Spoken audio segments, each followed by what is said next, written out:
Hello and welcome to Open All Ours, otherwise known as the Groundhog Day podcast. Well, we had a blissful 13 days without losing, mainly because we didn't actually play, but we came back down to earth with a bump against the mighty Wigan. I'm Chris Charles, and joining me tonight are two fellow fans and pod regulars and one absolute QPR legend. So first of all, Charlie Wise, talking Rangers, not seen you for a while. Welcome back. I know, long overdue. What a time to come back and talk about the current affairs. Can't think of a better time. Oh, mate. Paul Finney, who learned the hard way. Sorry, I'll start that again. Paul Finney, who learned the hard way that April Fools was no joke up at Wigan. Please tell me you didn't work on that joke all day, because that's shocking. If that's the best you can do, come back. Yes, I'm good, Chris. Got stinking cold, and I'm all right, Lo. So you probably won't understand the word I say, but no one ever does anyway. But thanks for calling me a legend. We've got Ian here as well. Well, thanks for spoiling the surprise. Yeah, last and definitely not least, Ian Holloway, legend as a player, legend as a manager. Welcome, Ollie. Oh yeah, Chris, you're a fantastic lawyer. Well, I had a good chat with you yesterday on the phone, and it's quite noticeable during that chat that you're still referring to QPR as we and us. The club obviously means a great deal to you. Yeah, just slightly. Yeah, when I got sacked the first time, my daughters haven't been to football since. They thought QPR belonged to Dad, and it doesn't. So they haven't ever watched since, and don't think they've missed much. But there you go. Obviously, it's a wonderful club. It was an honour to play for it, to know Jerry Francis and see how he talked about it for years and years before I got there, and what it meant to him and his family. Was something else, and then to actually pull that shirt on when I'm 29 years old, when I didn't believe I could get there in the end, was something special. Absolutely. So, and the team we had was different class. Well, it was, yeah. I mean, before we talk about it, I'd just like to sort of chat a bit about that, because I remember one story when I did the BBC column for you, which worryingly was about 15 years ago. You told me. Yeah. Yeah, you can't believe I ain't gone yet, have you? I'm 60. My dad died at 59. I've actually beat my dad at something. I beat him at life. Good for you, David. Well, my dad died at 61, so fingers crossed I'll get there as well. One of the, I mean, there's so many great memories, but I mean, Old Trafford, like the 4-1 is probably right up there. And I remember you telling me a story that Jerry was looking for you for the team talk, and he couldn't find you. So just remind us of that again. Yeah, I was dying to play at Manchester United, obviously, and as I just said, I'm 29 years old. I get there, I'm in the team, so I always got pretty nervous. And with me, that was not just butterflies; it felt like elephants. So I was in the crapper. I was in the toilet. I was gone probably my third time. And where's Ollie? Where is he? I said, it's all right, Joe. I can hear you. Carry on. I know me role anyway. Keep going. He said, get out here. I said, I can.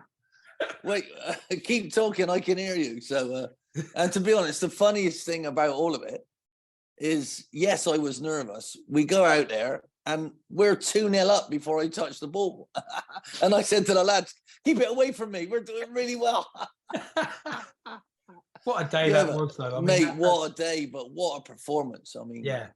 Good gracious me. Dennis Bailey. Wow. I know. What about Where did that come from? Where did that come from? But Where you did know he go what, after? I felt for him. Yeah. I don't know where he went, but you know what, Ian? That day I felt we didn't get any praise at all, did we, from the media? It was kind of like, how bad, man, you were.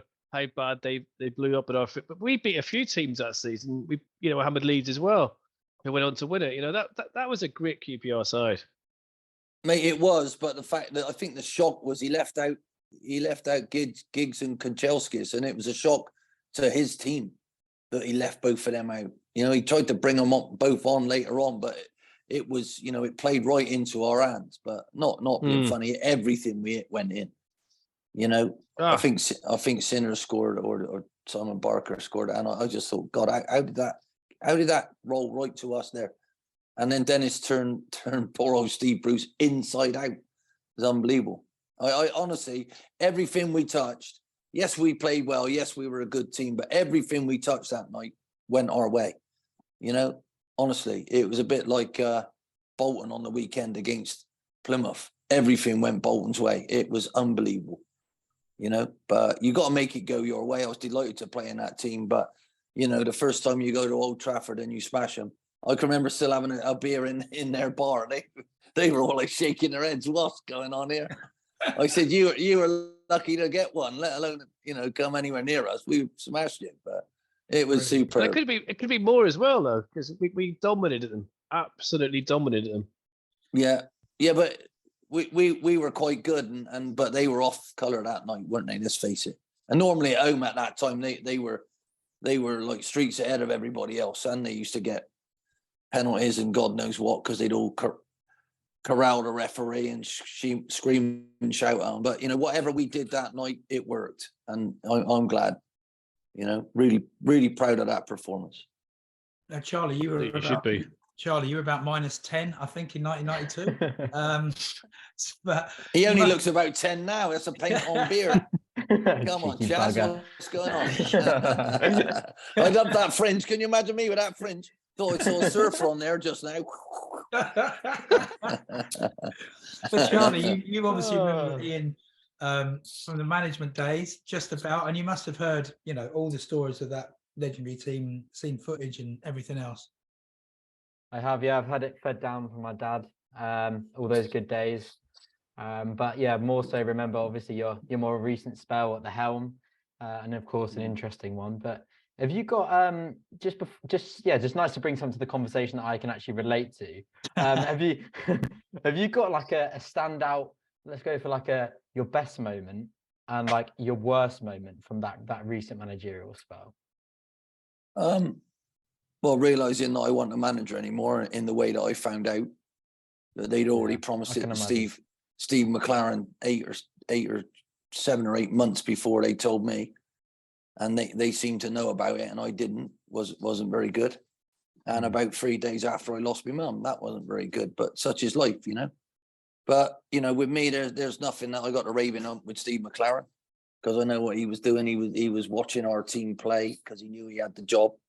And then he was talking to one of the directors, and one of the directors would ring me on a Sunday and say everything that he said. So I went, well, who's telling you this? Because you don't know this nonsense.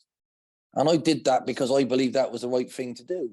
In hindsight, I might not have done that. So, who's telling you all this? I knew something was up, but, still hurts. And it still hurts me now, because really the job I was asked to do was I did. I got some young kids in the team. I got out some heavily overpaid players that changed the books by, I think it was 25 million. I saved them. And I still kept us up. Unfortunately, we could have been up probably 12 games earlier, and we had yet another bad run, like we seem to have it with our club. We have bad runs when it matters. Maybe it was about not having the right mentality. Our team had a mental block only in 2 games against the bottom of the league.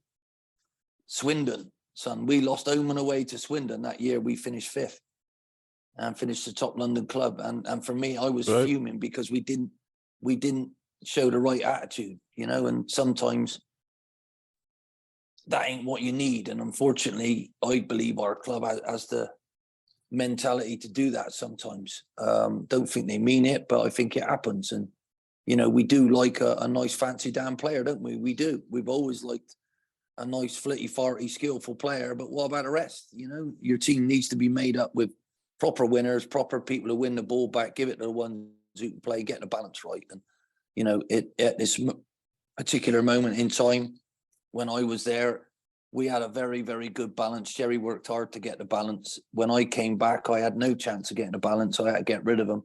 3 years later, we got a fantastic balance of QPR supporters and skill.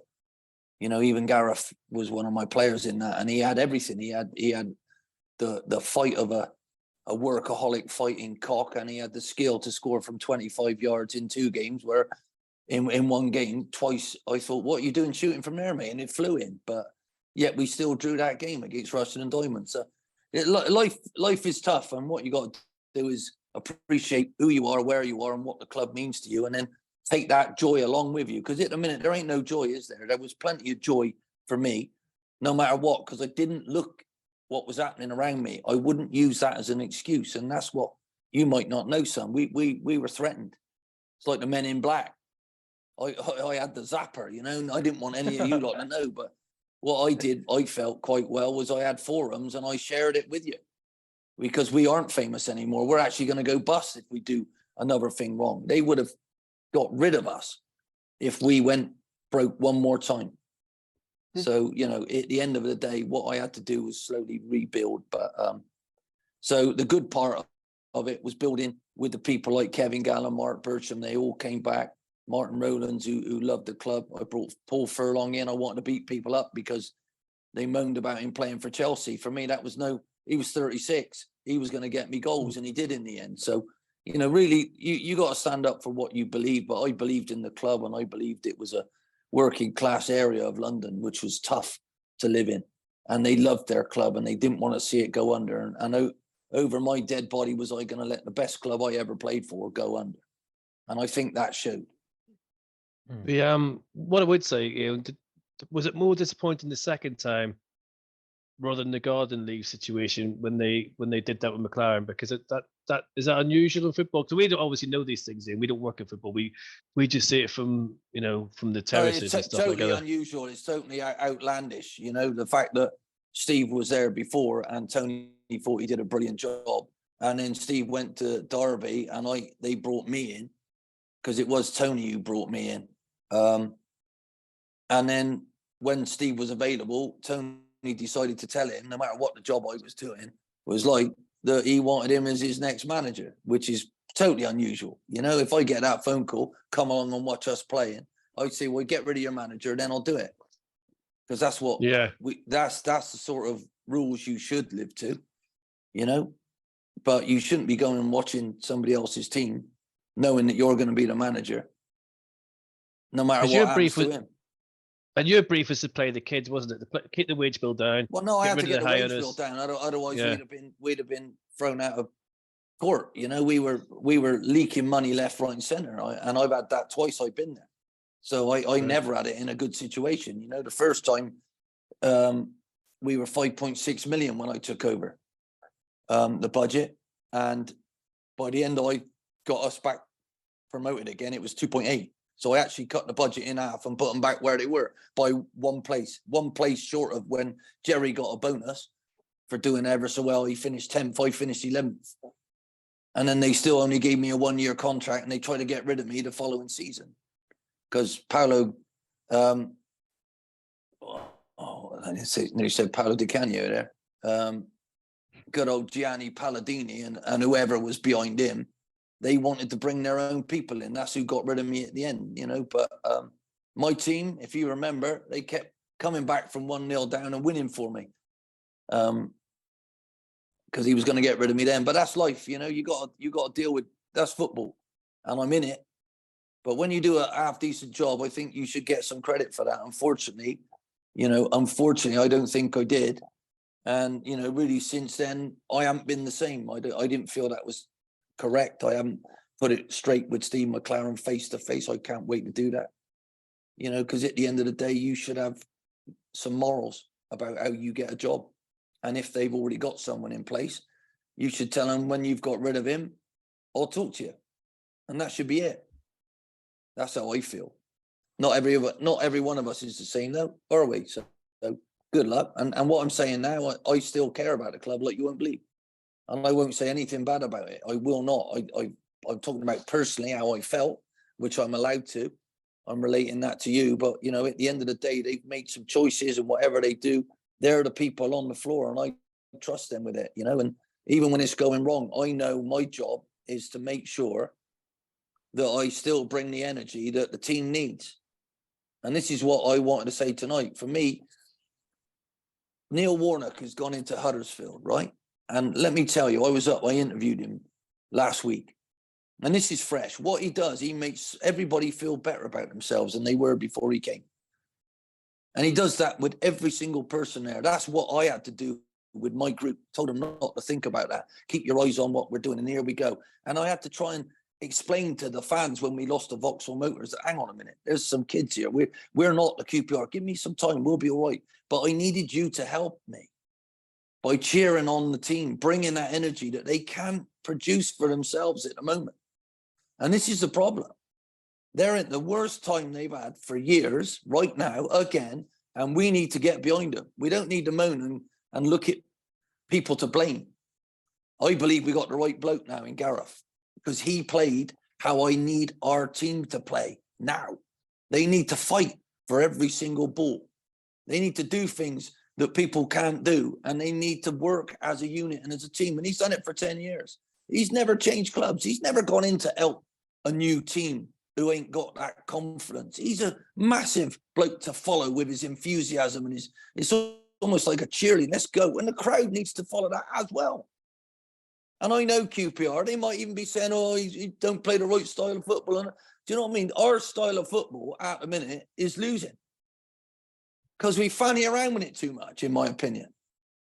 Right? Why are we passing it in the midfield and getting caught? Why is Dickie looking like he wants to pass and making a load of mistakes? You're a defender, son, just defend. Right? But at the minute, everything's about pass. Our identity, well, I'm sorry, ain't working, is it? And if things ain't working, you got to change it. And we all got to stick with it. And for me, you going in that ground, is our next game Friday? Isn't it? Mm. Everybody who goes into that game, you need to help the team. You really do, by singing your hearts out. And I'm sorry, even if you're losing, you got to sing your hearts out, because that's what they need at the moment. They need to get that feel-good factor back somehow, instead of, oh, we were top of the league, we're doing this, we haven't won for this, we have blah, blah, blah, blah, blah. Yeah, it's all so down. We can't do that. Imagine going to school and your teacher's telling you you're crap all the time. Ain't going to work, is it?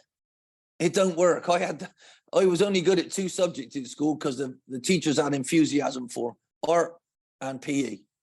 The rest of them, my maths teacher was an absolute lunatic who threw rubbers at you if you got it wrong. I hated him. Didn't inspire me at all. What we need to do is to get behind our team. And that's what Neil Warnock's asked the Huddersfield fans to do, because they got more to moan about than us. Let's be fair. They were in the playoffs last year. They lost their manager, Corberan, and now look at them. So there's other teams that could also be moaning about where they are, not just us, right? So I'm asking and I'm begging you, please go there with a different, more upbeat attitude to help your team. And I'm saying to the team, take some responsibility, man. Get out there and work like a fan would. Go and run your hearts out like a fan would. That's what we need you to do. And if you do give the ball away, get back and bloody win it back like you should do. Work harder. And you know what? When you work harder, your luck changes, because that's what we need. And we need it right now. And listen to your manager and do what he says and be more like him. Right? All this fancy damn bullshit of knocking it left, right, and centre. Get the ball out wide, get it in the box and sort things out and get the bodies in there. And then defend like you mean it. And then, do you know what, lads? Then we might have half a team, might we? We might. I believe we'll have a chance of winning then if we can do all those simple little things. But I'm asking you and I'm begging you to go there, not with an attitude that you want to blame anybody else or Les or whoever's in charge. All I'm asking you is get behind Gareth and the team. Yeah, no, I totally get. Do you get what I'm saying, Chris? Yeah, that's what I'm I'm begging about you. to put my kit on, Ian. All of you to go and do that and help them, because that's what's happening at Huddersfield. They forgot how bad they've been, and they are getting on the Neil Warnock bandwagon, right? Gareth Ainsworth deserves us all to cheer him on and help him with this team. And forget that we were top of the league at a time of the season that didn't matter. Anybody in the sunshine can play some nice football when it doesn't matter. Yeah. Right? And then the manager changed. I was delighted he was going to stay, Bealey, and all of that. We can't change that now. He's gone. Right? What we got to do is sort out a better squad than we've got right now, but stay in this division, because that squad has major flaws in it. Yeah. When the tough, where do they go when the tough are needed? When the going gets tough, that song, yeah. When the going gets tough, tough get going. Well, they don't, do they? Where do they get going? They crawl under the bloody railings and get out of the ground. Any chance of standing up, stop blaming everybody else, take some responsibility. That's what I want to see. And I know Gareth can do that. He's done it at his last club over and over again, right? But it took him a while to build it up. And what we've got to do is get away from what we're all thinking. We ought to be at the top. We ought to be this. We might get relegated, chaps. So let's make that place terrible for the opposition to play and great for our own team to play. You know, that's how I feel. And I know fans might not like me to say this, but I have been in that dugout knowing that I need you to help me with my team. Why is everybody injured all the time? Yeah. Oh, God. Why? What is all that about? You know, that's a pressure, that's a mental pressure, and they're not playing through the pain for the club. So, whoa, are those characters good enough? No, I don't think so. Well, but we need them. Gareth played on with a broken leg once, didn't he? Or tried to run off a broken leg. So I mean, mate, he knocked a dugout because he tried to hit the fullback. He knocked it. We were down at Cheltenham. He knocked it a yard further away from the pitch, and he went back out there, nearly broke his shoulder. Went out there and smashed the bloke again and I didn't have to give him that. He cared, right? The team that I built cared, and I know some of these lads do. What I'm asking you lot to do is show them how much you care. I think the trouble is, Ian, sorry about this, but like I'm not being negative, I'm just being honest. You mentioned people going missing. There was a couple of occasions on Saturday where players went down to get off the pitch, and you could see that because our own players were telling them to get off. Then if you don't get up, stand up and fight, just get off the pitch, because next season they'll be at different clubs. They're on loan. There's a weird sort of mindset at the club. There's not that bond between the fans and the players that we need and we have, that we love. It's quite toxic, and it's horrible to watch that. You know, I don't know who's to blame. Is it the fans? Is it the players? Is it the recruitment? Is it the loans? Who the hell knows? But something's not right. The players also played for 3 different managers this season. So I don't know, as a player, how, you know, if you went through that, like 3 different managers, 3 different styles, 3 different team talks, I guess for those who do want to play, it can be a bit confusing. Well, it can be confusing, yeah. And if you like the manager, if they obviously like the first manager they had. Yeah. You know, they obviously got on well with him and things were flowing and it was going well. But, you know, when Wolves came in for him and what he said, I thought it was great. Really well done, you know. Yeah. But we lost the next 5 games in a row. He was still there. And he said he wasn't going. Why was that? You know, why aren't they concentrating on what they need to do and the things should be? Because I'm telling you, he would have regretted that. 4 or 5 losing games in a row at QPR, and what happens to your reputation as a manager? No, what happens to it? You start to worry. You start to worry about what because you can't get to the main chairman. You can't get to him because Les is there. Les has got him.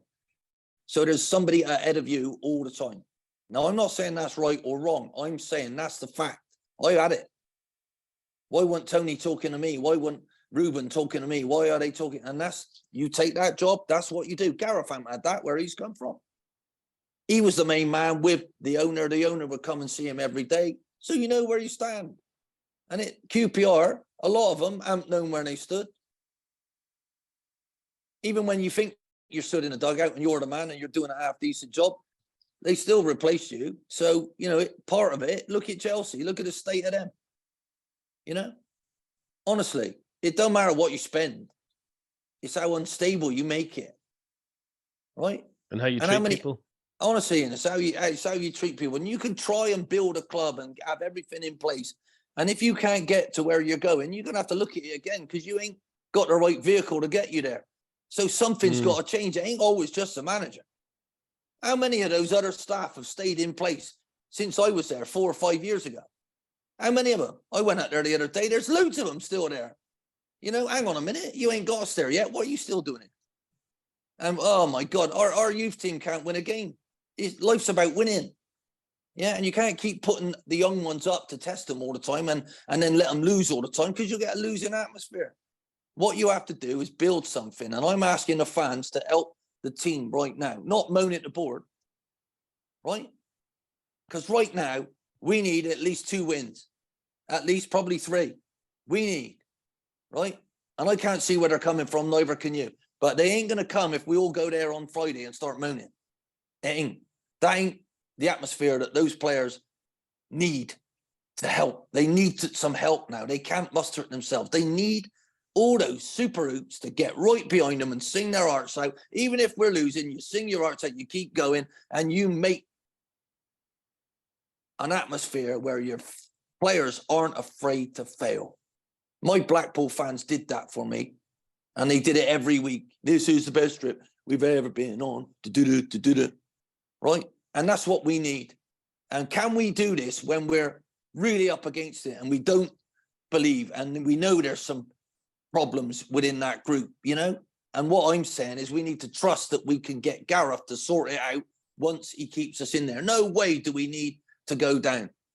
No way. But if we do, I think we got the right bloke in place to get us back up immediately. But You know? the trouble is, Ian, as you know, you don't need me telling you this. The mindset is, right, manager, here comes the bus of doom, throw the manager in front of it, because we're not looking anywhere else for the issues. So we're just going to keep throwing managers in front of it. And it comes to a stage where you run out of managers, and B, you run out of patience as a fan base, because you don't get to know these guys. You know, you came back, you did what you were told, as in youth, top wage bill, everything else. You still got replaced. You know, we've got to be loyal as well, because that's what QPR should be. We should be loyal to people. We have to be. So it's that kind of club. Yeah, well, you weren't loyal to Critchley, were you? Didn't really give him much of a chance. I thought he did well at Blackpool. I don't think the fans turned on him, to be fair. I think the fans were kind of like, if anything, in the podcast we did afterwards, everyone felt sorry for him. It was kind of like, well, you know, what could he do? You know, it was one of them ones where he didn't really get. I don't think he got a chance personally. And I've said that at the time. It's hard. I felt sorry for him. Why didn't he get a chance? What, the players didn't give him a chance? I think the results weren't great. There was talk of protests against Slayers and the board and this, that, and the other. And perhaps he felt it was more aimed at him, and perhaps the board felt that they had to move him out and bring in someone more popular to galvanise. Yeah. Whoa. Let's hold on. Let's go back to when I believe our problems started. We had Neil Warnock who got us up. Did an absolutely magnificent job. I couldn't have done what he did in making Abdel Tarat our captain. Right? I wouldn't have given him the captain's armband. Right? Because I didn't think he deserved it. But that was a stroke of genius. Because look what he did, and all of a sudden he gets replaced by Mark Hughes. How can that be? How can that be right? When is that a decision? When is that a sensible decision? Right? When all Neil has ever needed to do in his life to be one of the greatest managers of all time, if not the greatest, in my opinion, with a low budget and how he keeps going, was to keep a team and a club in the Premier League. Right? Otherwise, they say that, oh, you're not good enough because you couldn't keep that club in the... What if the club ain't got the right finances? Eh? What about that then? Yeah, but QPR should have left him in charge, and he'd earned that right. But oh no, in comes the old Mark Hughes' agent, who was the biggest at the time, getting flattered by all of those people and blah, blah, blah. Talk a good game, spent a fortune, and we've still not stopped paying for it. Absolute horrendities. Yeah, right? I can't disagree with that. It's an absolute horrendity. And we keep getting caught into that because we almost... Do you know what I mean? We're like some sort of ballerina. No. What sort of horse are we? Are we a racehorse? Are we a cob? Are we somewhere in between? Right? We need all sorts of bloody people to make our club right. We ain't in the posh part of London, are we? You know, we ain't, are we? But let me say, I'm very proud of that area. I'm proud of the people in them flats who keep coming and keep loving our club. I'm proud of that. That's what the affinity I had. A working man's club, I believe we are. And they tried to change us. God damn it. And all that nonsense. And they sacked all the wonderful people and brought in some beautiful people who didn't care about a damn club. What a load of rubbish. And I watched that program they did. It was a disgrace, by the way. Bigging themselves up. That ain't QPR. Honestly. We ain't that sort of club. We ain't. I don't ever want to talk about that. You know, Jerry's mum and dad, absolute fantastic people, right? Working man, fantastic people, loved QPR, still lived in the same house that they just over the road, right by the motorway going past, absolutely proud as punch that their son played for England and QPR. Do you know what I mean? Come on. That's what we are. And let's just get back to a bit of goddamn normality. You know what I mean? And all I'm saying, our owners should be just calm and keep going and make sure we get the right things going through the club.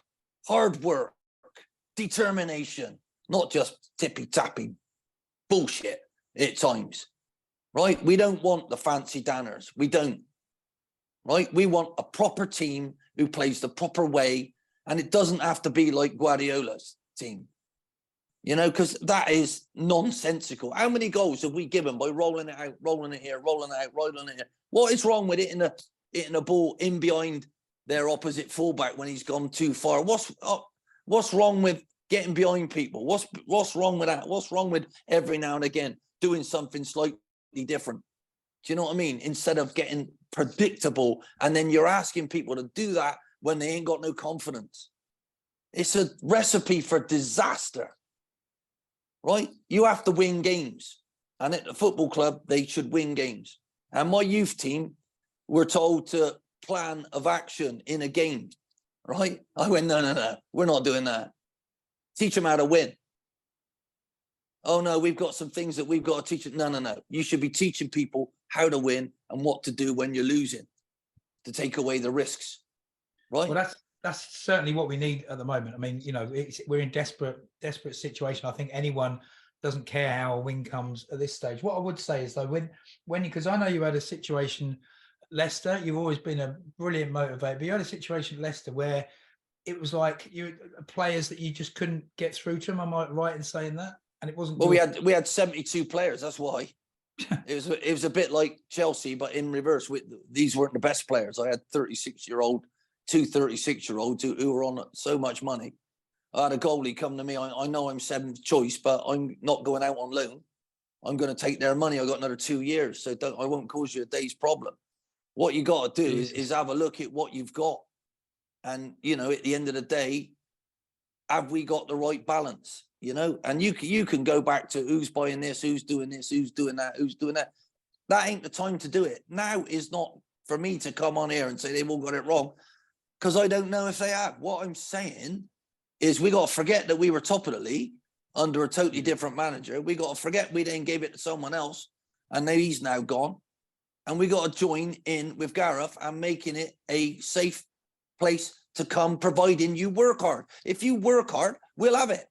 Right? And if you keep going till the very end, we'll have whatever score you give us, because we've seen you try your best. And if they're not trying, who should be telling them? Right? Should it be you moaning at Les, moaning at the directors, moaning at this, threatening to protest? Or should we be, come on, lads, and encouraging the ones we do like to try and help the ones who are struggling? And then trust Gareth's going to realise that kid don't deserve to play. He didn't put his heart in it, and get him out and put someone else in. Because Gareth won't be told who he can play. He'll pick his own team. It's not a problem. Right? So all I'm saying, what we need to do is get a QPR family back together. I had it when we were broken in bits. We were split to death. We could have died. Right? I had a bloke come in and tell us, oh, you can't pay him. You can't sign him. I know. Okay. I don't care. I'm going to, this club's bigger than you, mate. Someone else will buy it. We'll get out of this. You shut your mouth. Right? And I had to try and beg you lot to come with me. And you did. It's all about trust. And I'm looking at it now and I'm saying, I tell you what, there you go, Gareth. Right? Because I know every day he goes in there. I've seen him. I've interviewed him in there. I've interviewed him at Wickham. And he brings an energy there that is, you cannot miss it. You can. Right? So I'm asking us to join in with him and forget what's happened and get over the line. Right? We need to get over the line first. Get over that line. I would not want to drop out of the championship right now. I wouldn't. I mean, there's bigger clubs than us. God forbid, in that championship, that first division is a graveyard. It's so hard to get out of. You know that, Ian. I mean, it is absolutely horrifically contestable. That's what I'm saying. The other clubs there, they can do it, and it's so tough. Right now, you don't want to be doing that because you'll lose a lot of revenue as well. Yeah, and we got a lot to focus on. Maybe that's part of it. We're focusing on the ground and the rebuild. Some of it's exciting, but there's just the team. At the end of the day, the team. And what we need to do, they need our help right now. They don't need someone like me coming on and telling them they're not working on it. I'm just asking them, please try as hard as you can, because the fans will show you how they care. That's what I'm asking for, because that's what Gareth needs. He needs that behind there then, singing on it, right? Super Blue White Army, here we go. Come on. Let's get it belting around the ground no matter what the score is. Let's not judge anybody giving the ball away. Come on. As long as they work to win it back, come on. And that's what we need. Right? We can do it. You know, we can do it. We have had Steve Yates changed everything for me. He came, he wasn't our best player, but he got player of the year one year because everybody fell in love with how he defended and how he cared about the club. Right? Does that mean to say all our skillful players weren't good that year? No, no. We appreciated how brilliant he was in amongst all the flair. You need a balance. Do you know what I mean? And that's what Gareth, I believe, will get us. He did it with a club much, much smaller than ours. The budget that he had there was infinitely lower than what he's got in a minute. But we are paying, I believe, some players who don't deserve good money too good money. And that ain't his fault. So we need to clear them out. They proved wrong. They've got some ability, but they haven't got the right temperament. So they got to go. On to that point, Ian, I just want to come on to the back of that. And I completely agree with everything you've been saying about Ainsworth. I'm bought in. I think he's, in this scenario, I think he's the right man to try and turn the ship around. But I just want to come on to this, exactly what you mentioned there around the players that he's inhibited and the things that he can't Inherited. change. Sorry, yeah, the one he's sorry, got, inherited. Yeah. He would never inhibit anybody. sorry. And people think I'm from Bristol and I can't talk, but I know you got that word wrong there, kid. Cheers, Ollie. Go, come on, get on with it. I know what you meant. Players that he inherited. Better. There we go. Got there in the end. I just want to get your perception from obviously the standpoint that we don't get.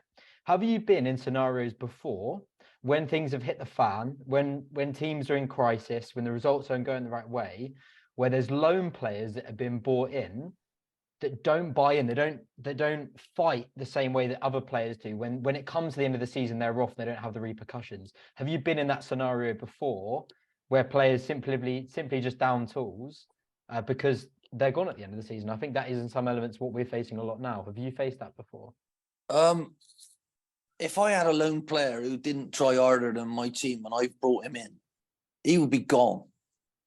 I borrowed one from Watford and his first two games were horrific. I put him on a sub and I said, what's the matter with you, son? He went, I don't want to be here. I said, what do you mean? He went, oh, they've made me come here. So I rung Watford up. I said, you better take this pillock straight back. I'm not having it.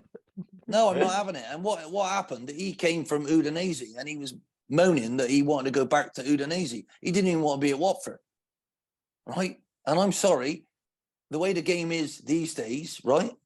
You got to be very careful who you bring in on loan, right? You really have. And if you're trying to promote your own youth team, right, and your under 23s are getting beat and your under 18s are getting beat, and then, you know, you put a loser into your team, he ain't really going to start shining, is he? You got to be really, really careful. And all I'm saying, have a look at the scores everywhere. How well is it going? Right?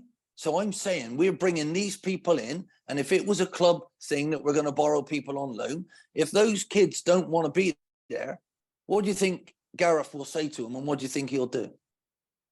Get lost. Right? And that's what I'm saying. Now, if you're seeing that, people are doing it, then they shouldn't be picked. And I know Gareth will know that, and he won't put up with that, and he won't pick them. Now, at the end of the day, are you suggesting that Mr. Critchley was picking them? I know him. I think he did a brilliant job for one of my old clubs. Not this one, but one of my old clubs. He did a fantastic job. I was surprised he actually went to be number 2 with Stevie G. I thought, what are you doing, son? You could have carried on doing really well at Blackpool. But what I'm trying to say is that we have to get to a situation where the player knows that he's playing for a really brilliant club of supporters who will sing even when you're losing to make sure that you play well for us, right? And if he's been taught about passing and that's what the focus has been, That's easy to change, right? You can easily change that to make sure you start to win some games. And I'm not saying the style is wrong. I'm on about the attitude they're going out with. And I know Gareth. Gareth will change that attitude because it's on his mind every minute of every game. That's what he's had to do, make it a defensive structure, which is amazing because when I used to train him, he didn't want to do any defending. He wanted to stand out on the wing and bloody shoot from 50 yards. But what he's managed to do is get himself a structure where he's comfortable with it, and he wants to probably bring that in now. The difficult thing is that style might be different to the other two managers this year, and that's excuses that are being made. So I'm saying if the fans can make sure that the players are loved and cared for in any minute, no matter what, if I was going on Friday, I would be singing my heart out. The truth is, I don't want to go on Friday. I was invited on Friday. I don't want to go. I was up at QPR a few months ago, and it got so nasty in the thing that I was doing where one kid kept trying to get me to slaughter the club and say what's going wrong. I told him to shut his mouth because he's annoying me. I really did, and it almost started a fight. I don't like us when we're not getting what we want. Do you understand? I don't like our attitude sometimes at Queen's Park Rangers when we're not getting that big time performance, what we want. I don't like it. And I've had to live through it. And I was a big part of it at one time. Oh, he ain't good enough, that Holloway. Ugh, give it to Wilkins, Holloway, you idiot. Yeah, well, I made Ray Wilkins be able to run forward and go and shoot and score because I did his defending. He told me that himself. So hang on a minute. Why don't you shut your mouth, mate? Because I'm part of this team. I'm part of this unit.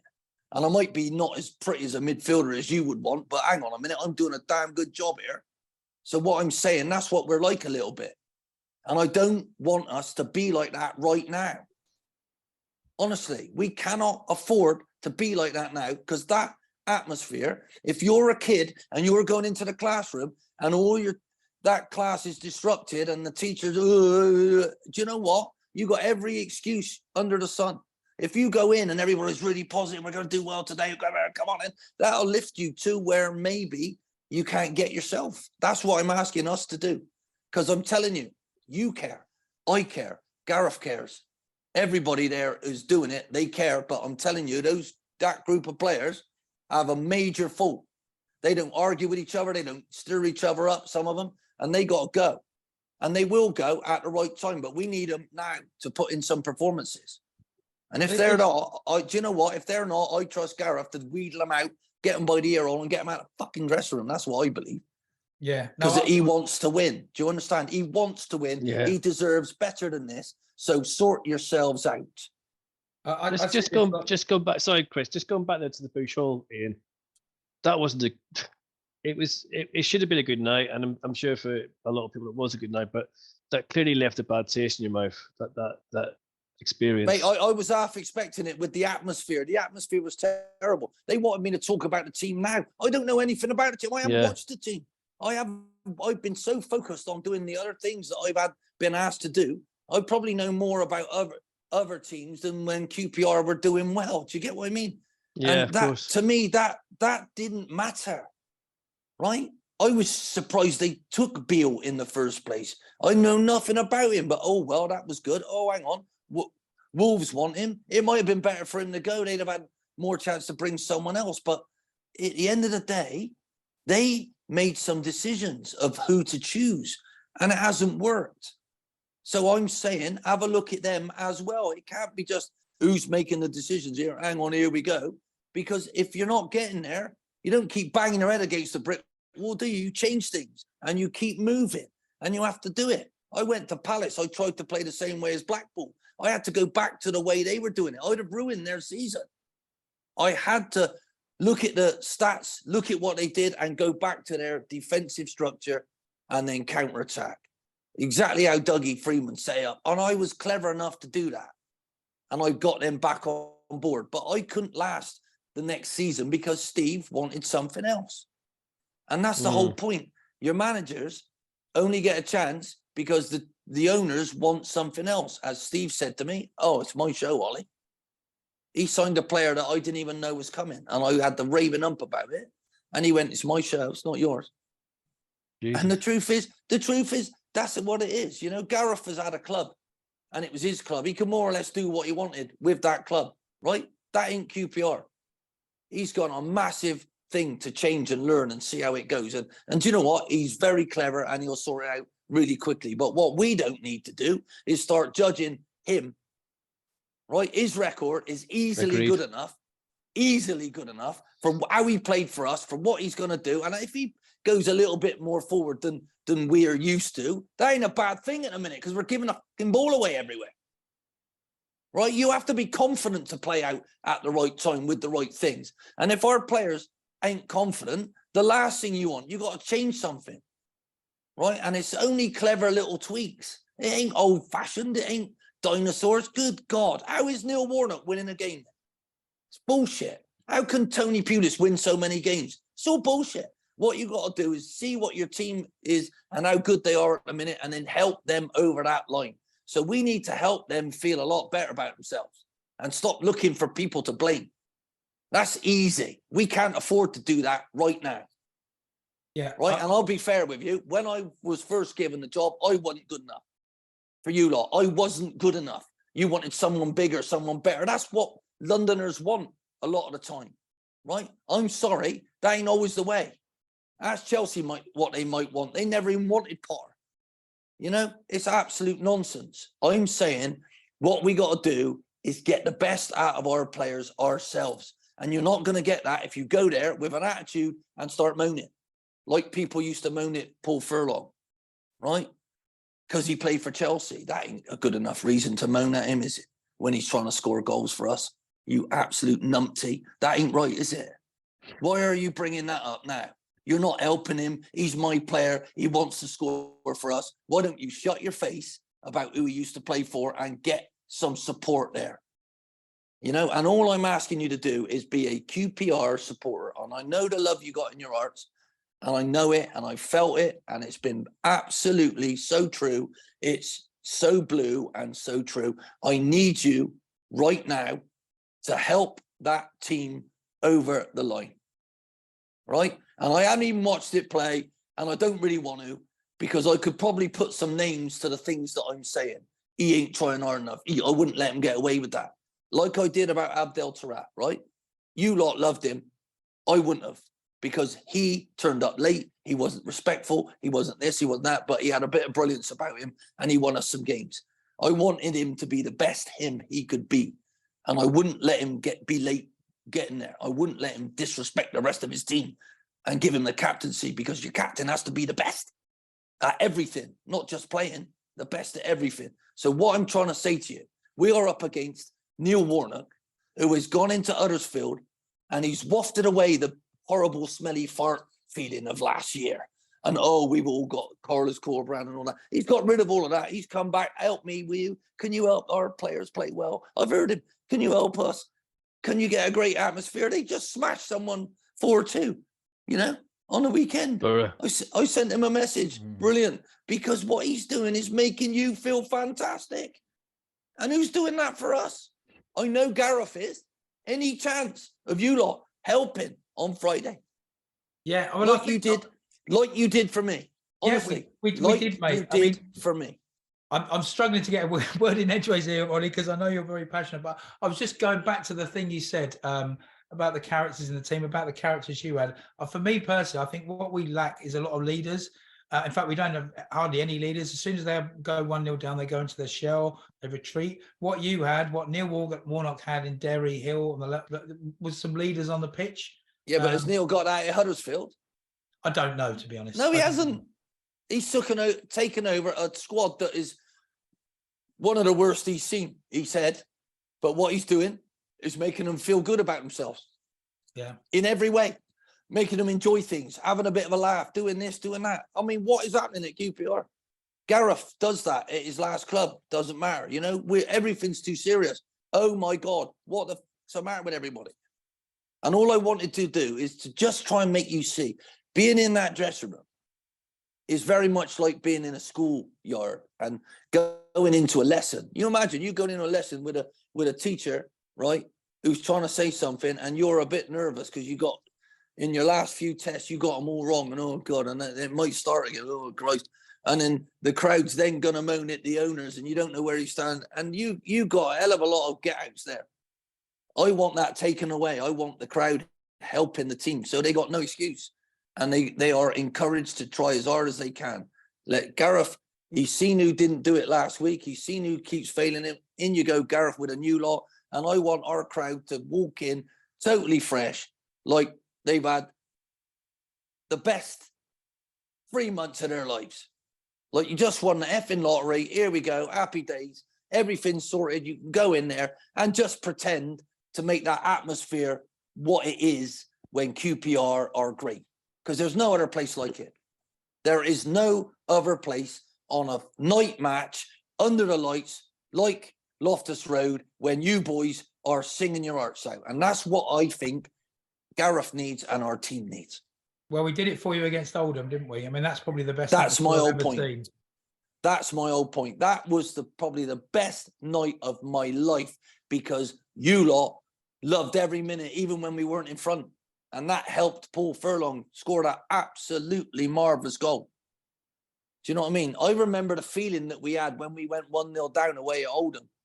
And my players looked distraught. And I said to Richard Langley, come on, get in that far post. You can do it. And he got in and scored a goal. Right? And that changed everything. And he spoke to me a few months about it. Ollie, oh, God, Christ, what's going on with QPR? I said, I don't know, mate. Got no idea. You know, but we had a chat about going back then and what you have to do. And I've lived through all of this. I've lived through, God knows, nearly 1,000 games. And I'm saying, at times when it's going terribly wrong, you need someone to bring everybody together. And I think giving Gareth that job is exactly what we need. And I need all of you now to put your faith and trust in that. No matter what you think about anything else, about Beale, about Les, about Ruben, about anybody else at the club at all, even the players, I'm asking you to say, do I trust Gareth to say the right things, to do the right things, is he experienced enough to actually get us out of this shit that we're in right now?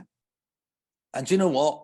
I have an overwhelming, massive yes in my head if you can help him in making that atmosphere not a fearful one.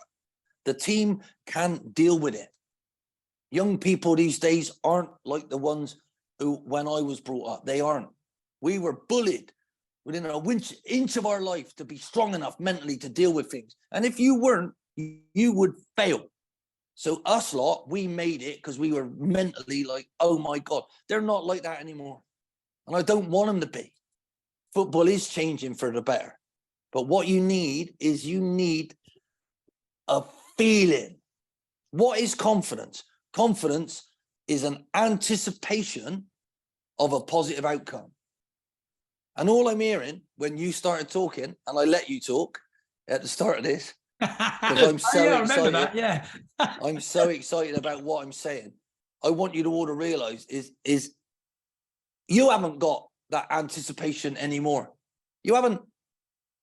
And if you haven't got it and you're sat around waiting for things to go wrong, they ain't going to have it because they've been losing. And when you lose, you expect it to happen again. Right? I guarantee you the main one who hasn't got that attitude is Gareth, because I know him and I've seen him at work every single day.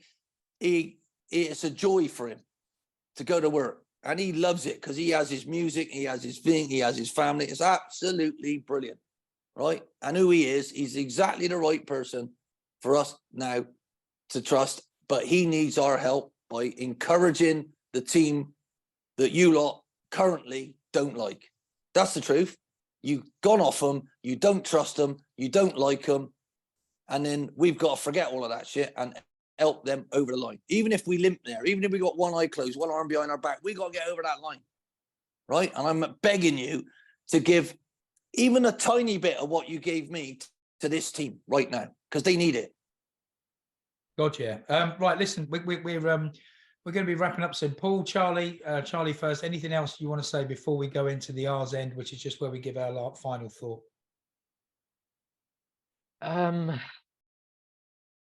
Can I ask a question, Ian? Yeah. Do you think, now this is obviously, besides, this is not me saying I'm not backing Gareth at all. Not at all. I am behind Gareth 100%. I just want to ask, do you think that for Gareth, that maybe this was, how can I put this in the right terms where you're not gonna fight me here? I fear a But bad question coming up. given the shit show that QPR as a club are in right now, and this is in fairness, in testament to Gareth and his belief and his ability, do you think that given potentially later down the line he could have got that QPR job, that it was potentially like the wrong time for him to come, given his legacy at the club, given how much of a character he is? There was no need for him to take this job now, and that potentially he could have waited. It is testament to him, but do you feel like, given the shit show QPR are in at the moment, it could potentially have been the wrong time? Anything could potentially be the wrong time. Surely you should ask Graham Potter whether it was the right time for him to take the Chelsea job. Was it the right time for Chelsea to bin Thomas Tuchel? You know, at the end of the day, we're dealing with chaos. Football is chaotic, and what you have to do is try and make some sense out of chaos. And all I'm saying, when I looked at who they were choosing and where they were going and what they want to do, yeah, it all sounds great on paper. You know, all these brand new young managers sound great on paper because they just passed all their wonderful new exams.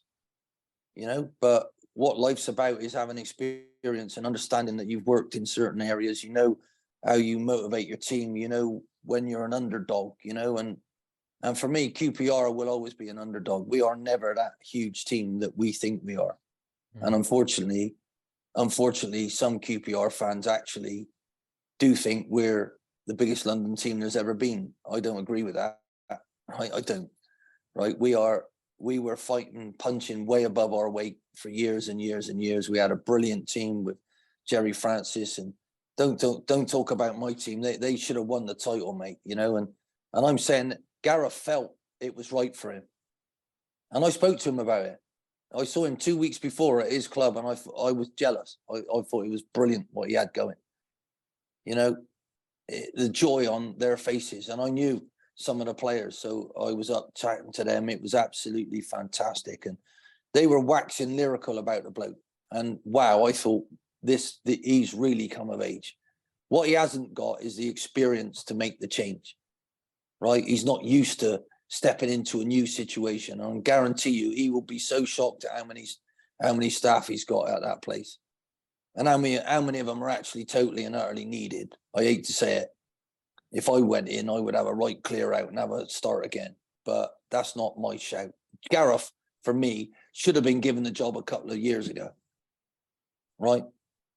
I didn't think Warburton should ever been dealt with like that. I thought he was doing a great job. I thought we had some right pasty, wussy people when it came to the running at our club who went missing. Some of the more senior ones at the time, the ones I managed who helped us stay up, for me, right? Jamie Mackey and Nedham and Newell, they were fantastic people. James Perch. I couldn't give them a new contract. I told them, and they still played out of their skin for us to keep us up, right? I don't think we've got that type of quality, mentality in our dressing room at the moment. And I don't think the people Gareth's had to deal with and the relevant monies that they're getting is anything to do with it. I think some of our lads are not what we think they are, and they're nowhere near where they should be, and they're out on loan with us for a reason. Because they haven't done well enough at their own club to get in their team yet. So you've asked me a question about our manager, and the last thing on this earth I would ever have about Gareth is that he's not experienced enough to take on Queen's Park Rangers in the Championship and keep them up. If you're asking me, is he ready to take us up? No, I'd have to say, I'd have to say, well, I'm not sure about the overall setup of the club. Because if you're going to try and get a club up and you want to be the one that calls the shots about how you're playing, then surely you got to be able to be the right-hand man with the people who are making those decisions. You know, I walked around the dressing rooms and saw loads of things written there. I thought, well, did the team do that? Did the team actually do what those words say on the wall? It's all right writing them on the wall. Any chance of having them ingrained in your mind and having a process that you don't progress in our club if you don't do these things? So I agree with every word on the wall, but I don't agree that we're enforcing that through our youngsters. So I'm saying to you, is QPR right for Gareth? Right? Oh, He's had a harder That's my time question. building his old club than he's having to do with this. They let him do it. This club at the minute, right, has got something wrong with it. That's my question. It's had something wrong with it. And it ain't Gareth. Oh, I'm not saying that. I'm saying, given the shit show we're in now, is QPR right for Gareth in this current circumstance? I'm saying, would it potentially have been right for potentially letting down the line if things do get a difference? No, that's what I was saying. I wasn't saying, is Gareth good enough for us at the moment? Wasn't my point. I think there's still an element of QPR who want to see that fancy damn wonderful football. And they want to see us outplay teams, outplay teams, play like Man City, right? And maybe they look at Gareth that he didn't play like Man City. Well, you can't play like Man City because you're not Man City. And what you have to do is find your way and with the people that you're trying to build. And I know Gareth would be successful if he's allowed to bring people ready to play the way that he wants, right? And what he's got to try and do is make Dickie, who was brilliant last year, play a lot better than he's playing at the minute. Right? Because if he's playing every week and he's giving the ball away and he ain't playing very well, that ain't helping, is it? So, and if we're asking him to have the ball, then I probably wouldn't ask him to have the ball at the moment. I'd probably play the other way and give it to someone else and ask him to do what he's in the team for, which is defend and sort your life out, son, because you were brilliant last year. And he was brilliant because he was heading things in, getting to things on the court. He believed in himself, right? So what I'm saying is, where's all of that gone wrong? It's nothing to do with Gareth. You know, and all I'm asking is for every single QPR fan to actually not even question whether Gareth should be there, not even answer your question, because that's what's wrong with QPR at the minute. Those questions are being asked. Is it right? Oh, is it right? Because what are we? Not for QPR, as I'm saying, not for QPR as a club. Is Gareth the right man for us? My question was, being your perspective as a friend of Gareth, who's an advocate of Gareth. I'm an advocate of Gareth. I think that Gareth is the right man for the job. What I was saying is given the scenario that QPR are in as a club at the moment, where we're on a severe decline, is it right for Gareth, for his own personal career and his own personal development, to chuck himself in the midst of a shit show and risk going down with that fire? And this is not me saying that there's a higher risk, you know, with that timing. I'm not saying Gareth's not the right man. I think he's answered your question. He cared so much about taking the QPR job that he risked all of that. And that says it all for me. That's exactly what he's like. That's exactly who he is. Lots of people wouldn't have done. No, right? That's why I give him a lot of credit. Yeah. Lots of people wouldn't have done. And what I'm saying is, why haven't he got it in the past? Because it might not have looked like his football would suit what the board want. Well, what does the board want? You know, what does the board want? Are the board communicating with you? Do they have open forums where they come and tell you what they're doing like I did? Why ain't the club so open and a bit more, come on, let's do this. This is what we want. This is how we want it. You know? Yeah. And all I'm saying, those things are not for now. These things are not for now. And I am not coming on being a negative in any way, shape or form. I took great offense at your question and you tried to say it in a nice way.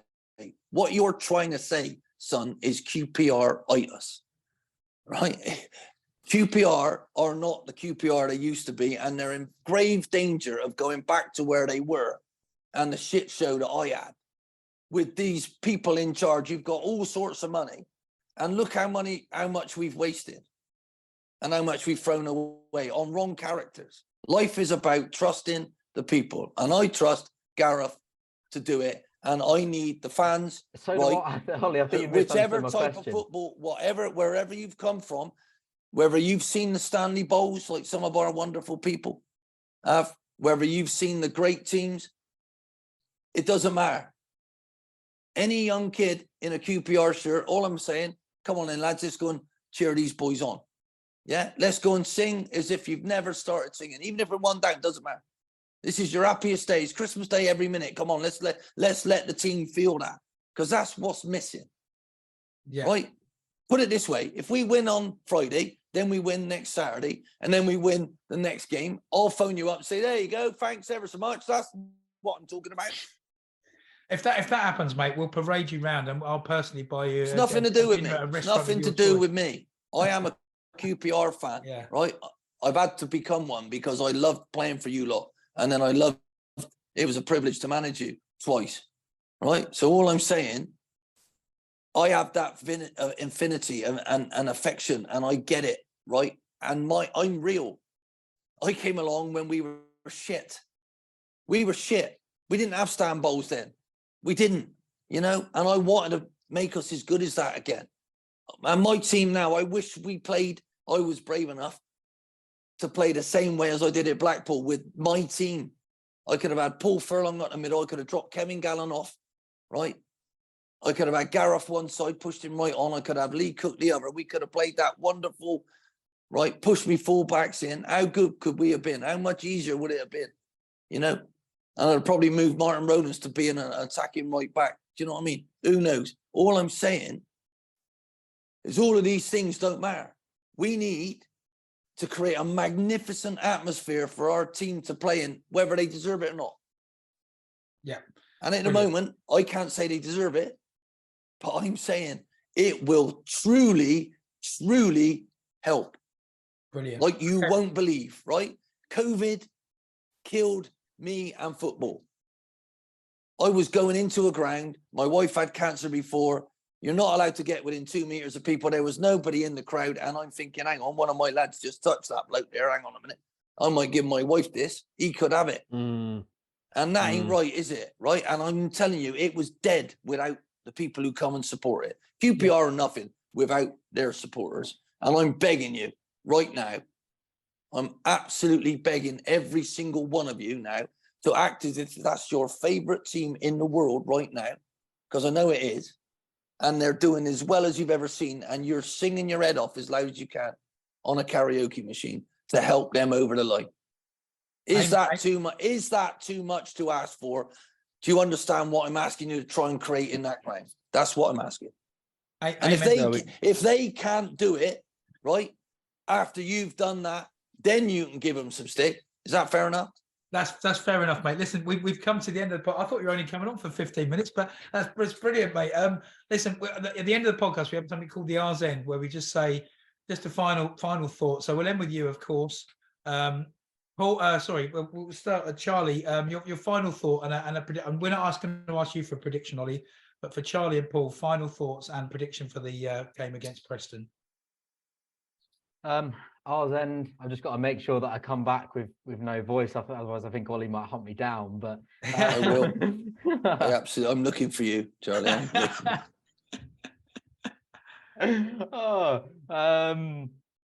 I think you can't miss it with that haircut. I know. At least some of us have got a. Nevertheless, Gosh.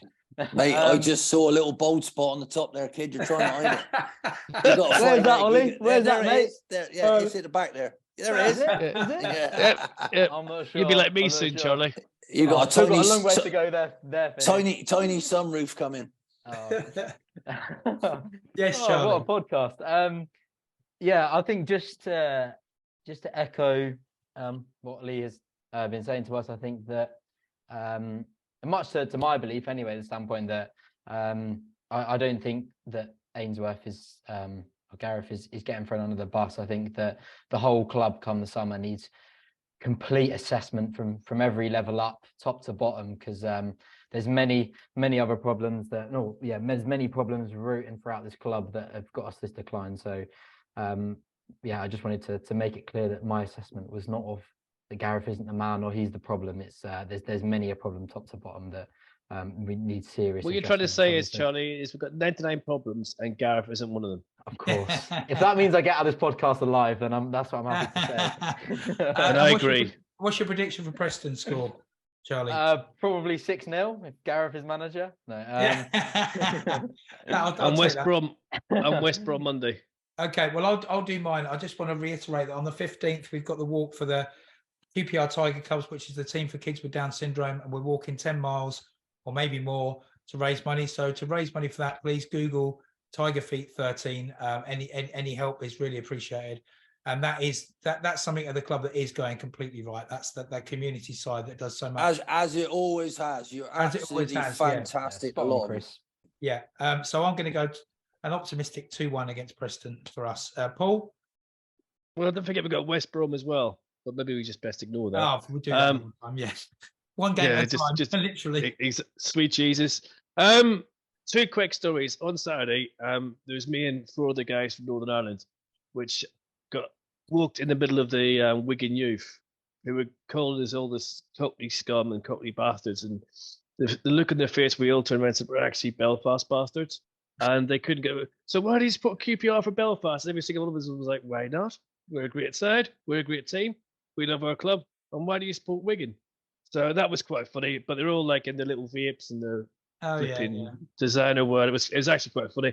I swear one of them was my dog is older. It was ridiculous. Anyway, that's quite funny. But one thing we haven't talked about, and we should. Oh yeah, prediction. I think Friday, please God, we win 2-0, and West Brom. Just whatever we get, it'd be great to get a point there. Just get something on the board. Even a point on Friday and a point Monday would be great. Anyway, was the incident with Leon and the fans where he came over and had a bit of a pop at the fans, and he said he was only trying to calm them down. I think everyone knows what they've seen, and if he is going to try and calm them down, he shouldn't get a job in the UN. And I just think we should just let that go now at the back of our mind. And like Ian said on Friday, just get behind everyone, go for it. We've got nothing to lose now except our position in the league, and we don't want to lose that, because if this club go down, it's going to be like Ian's game against Celtic that time, Ian. I'm sure you don't need me to remind you how difficult it was to put boys in the pitch. Mate, it was absolutely horrific. Honestly, I can't tell you how tough it was, but the mistakes were made way before I came in. Exactly, and that's what we don't want that. Unfortunately, we are still paying, and we still have to pay again this summer for mistakes that have been made. Right, honestly, and in mistakes where we've saved money, we've tried to do things, and it hasn't gone right. So what I'm saying is. I know and the more we moan about it, the worse it's going to get. So I'm saying I think we'll win both games. I think we'll scrape. I think we'll scrape Saturday 1-0, and then I think we'll beat West Brom 2-0. Brilliant. I'm putting a bet on that. That's exactly what we need, mate. Well, listen. I'll put a bet on that, and we can share the winnings. Yeah. Well, mate, I want us. Gareth's brilliant at sorting that shoddy backline out at his club. He had to do that. So he had how many 0-0s? How many did he actually work? And for the attack-minded player that he was, he really understands that defensive thing. So, what I'm saying is if we can cut out mistakes going into midfield where we're totally and utterly predictable the whole goddamn time, and really do our centre-halves want to do that? Do our midfield really want it? Why can't we do something slightly different? And I think Gareth knows how to do that, because at the minute he'd rather have 3 at the back, he'd rather have 4 in midfield, 2 and 2, and he'd rather have wing back. So it's quite. I've been with him, I've spoke to him, I know what he wants, and he does it really well. So I'm saying, just go along, and don't take that steaming dog turd with you that is not satisfactory with my club at the moment. Just leave it. Don't go in with that.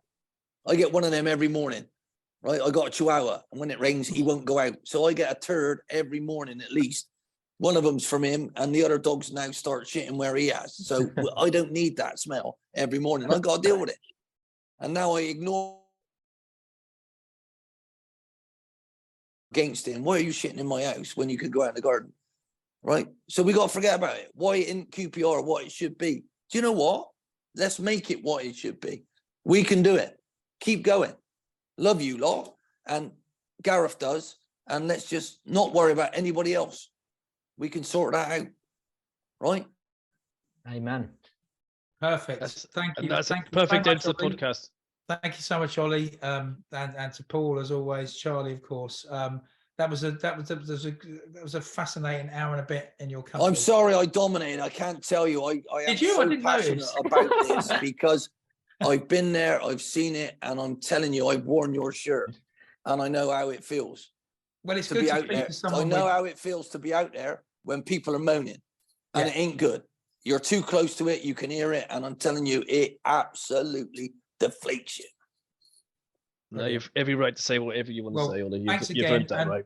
Yeah, and thanks for listening, everyone who's listening. And yeah, let's go, as Ollie said, Friday night, a couple of beers beforehand, under the lights, and let's cheer them on to victory, please God. Okay, thanks very much.